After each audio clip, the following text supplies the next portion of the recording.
جن کی منبر بنی گردن اولیاء، اس قدم کی کرامت پہ لاکھوں سلام۔ حضرت شاہ ابو المعالی رحمۃ اللہ علیہ تحریر فرماتے ہیں کہ ایک شخص نے حضرت سیدنا غوث پاک رحمۃ اللہ علیہ کی خدمت عالیہ میں حاضر ہو کر عرض کیا، آپ رحمۃ اللہ تعالیٰ علیہ کے اس دربار میں حاجتیں پوری ہوتی ہیں اور یہ نجات پانے کی جگہ ہے، بس میں اس بارگاہ میں ایک لڑکا طلب کرنے کی التجا کرتا ہوں۔ تو سرکار بغداد حضور غوث پاک رحمۃ اللہ علیہ نے ارشاد فرمایا، میں نے اللہ عز و جل کی بارگاہ میں دعا کر دی ہے کہ اللہ عز و جل تجھے وہ عطا فرمائے جو تو چاہتا ہے۔ وہ آدمی روزانہ آپ رحمۃ اللہ علیہ کی مجلس شریف میں حاضر ہونے لگا۔ قادر مطلق کے حکم سے اس کے ہاں لڑکی پیدا ہوئی۔ وہ شخص لڑکی کو لے کر خدمت اقدس میں حاضر ہو کر عرض کرنے لگا، حضور والا رحمۃ اللہ علیہ، ہم نے تو لڑکے کے متعلق عرض کیا تھا اور یہ لڑکی ہے۔ تو حضرت سیدنا غوث اعظم رحمۃ اللہ علیہ نے ارشاد فرمایا، اس کو لپیٹ کر اپنے گھر لے جاؤ اور پھر پردہ غیب سے قدرت کا کرشمہ دیکھو۔ تو وہ حسب ارشاد اس کو لپیٹ کر گھر لے آیا اور دیکھا تو قدرت الہی عز و جل سے بجائے لڑکی کے لڑکا پایا۔ سبحان اللہ، سبحان اللہ، سبحان اللہ۔ حضور غوث پاک رحمۃ اللہ علیہ کی دعا کی تاثیر، سبحان اللہ۔ ایک دن حضرت غوث پاک رحمۃ اللہ علیہ بیان فرما رہے تھے اور شیخ علی بن حیتی رحمۃ اللہ علیہ آپ کے پاس بیٹھے ہوئے تھے کہ ان کو نیند آ گئی۔ حضرت غوث پاک رحمۃ اللہ علیہ نے اہل مجلس سے فرمایا، خاموش رہو، اور آپ منبر سے نیچے اتر آئے اور شیخ علی بن حیتی رحمۃ اللہ علیہ کے سامنے باادب کھڑے ہو گئے اور ان کی طرف دیکھتے رہے۔ جب شیخ علی بن حیتی رحمۃ اللہ علیہ خواب سے بیدار ہوئے تو حضور غوث پاک رحمۃ اللہ علیہ نے ان سے فرمایا کہ آپ نے خواب میں تاجدار مدینہ راحت قلب و سینہ صلی اللہ تعالی علیہ وآلہ وسلم کو دیکھا ہے؟ انہوں نے جواب دیا، جی ہاں۔ آپ رحمۃ اللہ علیہ نے فرمایا، میں اسی لیے باادب کھڑا ہو گیا تھا۔ پھر آپ نے پوچھا کہ نبی پاک صاحب الاولاق صلی اللہ تعالی علیہ وآلہ وسلم نے آپ کو کیا نصیحت فرمائی؟ تو کہا کہ آپ صلی اللہ علیہ وآلہ وسلم نے فرمایا کہ آپ رحمۃ اللہ علیہ کی خدمت اقدس میں حاضری کو لازم کر لو۔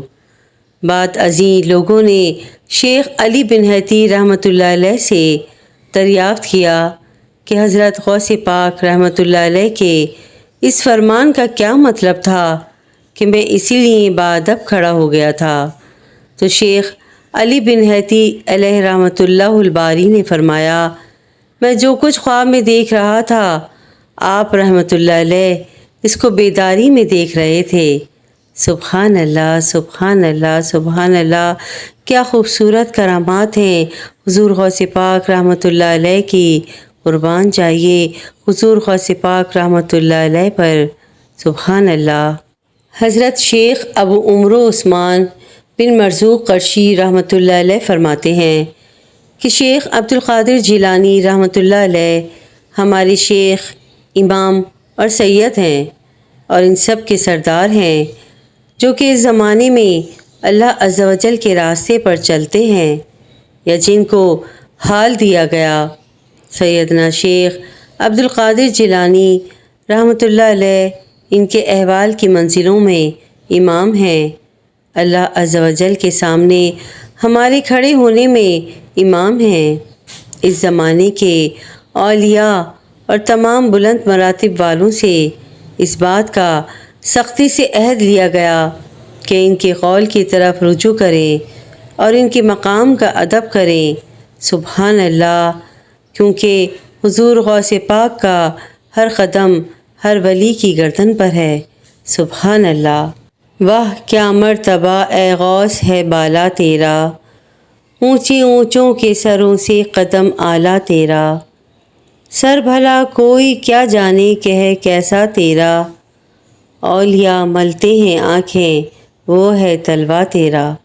سبحان اللہ۔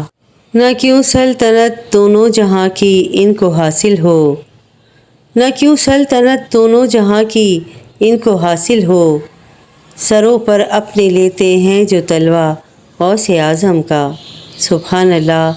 معلوم ہوا کہ حضور غریب نواز قدس السرح العالی سلطان الہند ہوئے اور یہاں تمام اولیاء عہد و مابعد آپ کے محکوم، اور حضور غوث پاک رحمۃ اللہ علیہ ان پر سلطان کی طرح حاکم ٹھہرے۔ سبحان اللہ۔ حضور غوث پاک رحمۃ اللہ علیہ ارشاد فرماتے ہیں کہ اللہ عز و جل کی نافرمانی نہیں کرنی چاہیے اور سچائی کا دامن ہاتھ سے نہیں چھوڑنا چاہیے۔ اس بات پر یقین رکھنا چاہیے کہ تو اللہ عز و جل کا بندہ ہے اور اللہ عز و جل ہی کی ملکیت میں ہے۔ اس کی کسی چیز پر اپنا حق ظاہر نہیں کرنا چاہیے بلکہ اس کا ادب کرنا چاہیے، کیونکہ اس کے تمام کام صحیح درست ہوتے ہیں۔ اللہ عز و جل کے کاموں کو مقدم سمجھنا چاہیے۔ اللہ تبارک و تعالی ہر قسم کے امور سے بے نیاز ہے اور وہی نعمتیں اور جنت سے عطا فرمانے والا ہے، اور اس کی جنت کی نعمتوں کا کوئی اندازہ نہیں لگا سکتا کہ اس نے اپنے بندوں کی آنکھوں کی ٹھنڈک کے لیے کیا کچھ چھپا رکھا ہے۔ اس لیے اپنے تمام کام اللہ عز و جل ہی کے سپرد کرنا چاہیے۔ اللہ تبارک و تعالی نے اپنا فضل و نعمت تم پر پورا کرنے کا عہد کیا ہے اور وہ اسے ضرور پورا فرمائے گا۔ بندے کا شجر ایمانی اور اس کی حفاظت اور تحفظ کا تقاضا کرتا ہے، اس لیے نیک اعمال کرتے رہو۔ شیخ عبد القادر جیلانی قدس السرح النورانی کا ارشاد مبارک ہے، جب بندہ مخلوق خواہشات نفس، ارادہ اور دنیا اور آخرت کی آرزوؤں سے فنا ہو جاتا ہے تو اللہ عز و جل کے سوا اس کا کوئی مقصود نہیں ہوتا اور یہ تمام چیز اس کے دل سے نکل جاتی ہیں تو وہ اللہ عز و جل تک پہنچ جاتا ہے۔ اللہ عز و جل اسے محبوب و مقبول بنا لیتا ہے اور اس سے محبت کرتا ہے اور مخلوق کے دل میں اس کی محبت پیدا کر دیتا ہے۔ سبحان اللہ۔ اللہ پاک ہم سب کے دل میں حضور غوث پاک رحمۃ اللہ علیہ کی محبت عنایت فرمائے اور ہم سب کی پریشانیوں کو حضور غوث پاک کے صدقے دور فرمائے۔ آمین، اللہم آمین۔ ویڈیو پسند آئی ہو تو پلیز میرے چینل کو لائک اینڈ سبسکرائب ضرور کیجیے گا اور شیئر بھی ضرور کیجیے گا تاکہ کسی کا بھلا ہو جائے۔ کہتے ہیں کہ کر بھلا تو ہو بھلا۔ جزاک اللہ خیرا کثیرا۔